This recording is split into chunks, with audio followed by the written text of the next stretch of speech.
Yeah, today, well, for the navigation team, Yes. is we came down just today is just to assess kind of what this looks like, because over the next Wednesday, Thursday, and Friday, there's going to be a lot of trash cleanup here. And there's also going to be the campers that are parked here on the kind of the north side of Spokane. So it's not where the RVs are, but where the actual tents are here. Along here, all the way from the Duwamish down to Marginal, is that those campers are going to end up, they're either going to move to some other place, but hopefully we're finding, that we can find some housing for them. So we've been out doing outreach with them over the last week, and we're going to continue to do that here in the beginning part of on Tuesday, Wednesday, and Thursday to see if we can find some place for them. So tell me basically how you guys work in terms of, because I know this is sort of a new thing that the team was put together. Yeah.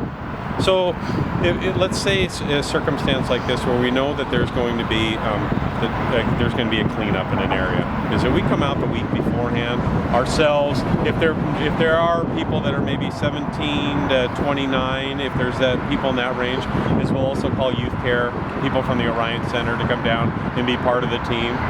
If there isn't that population that we know, we'll come down with a team from REACH, who's the outreach workers from the city of Seattle.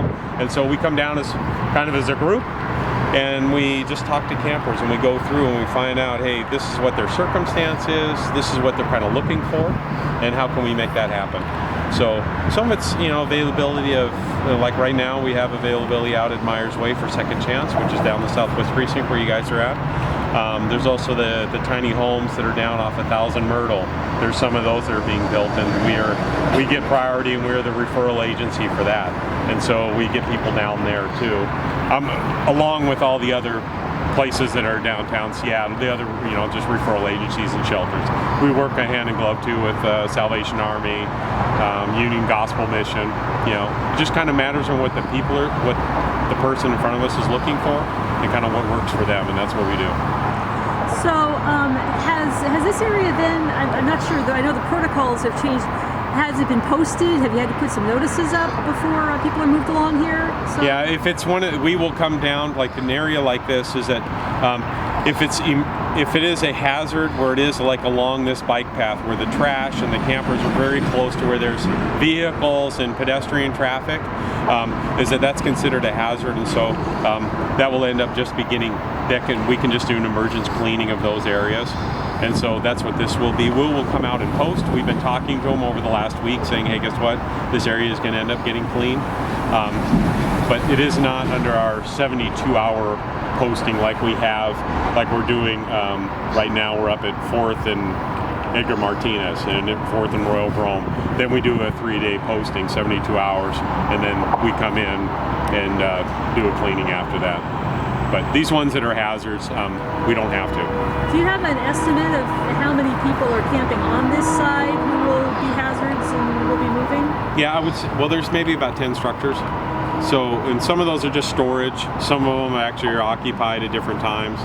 So when we come down, it's just going to matter on, let's say for that afternoon that we're here, that morning afternoon, on how many people show up, And if we can store their stuff, we find things that are valuable there, for them is that we store that stuff for them. The city provides free storage for 60 days, and we leave some postings afterwards if they're not here, where they can come down and get that material, and if they're here, if they want some of that stuff stored, we'll store it for them too, and we'll give them information on how to contact us and to be able to get it. So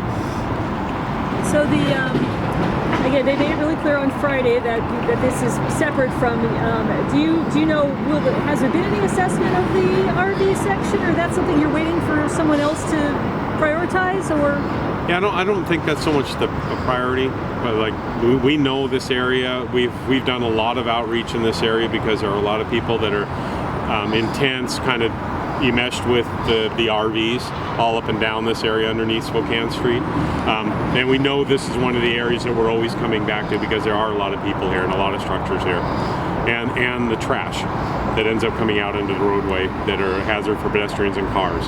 But the thing that makes it a little more difficult or a little different is that when you're dealing with RVs is that to be able to move them is that they have to be able to be safely moved, and that means that they can't be occupied and they can't have things around them that are not secured, or we can't tow them. And so that has been a kind of an issue the city has had to work through as to how they are going to do that. You know, so that's why it's just a little bit different than people that are sleeping outside in structures and tents and tarps and that type of stuff.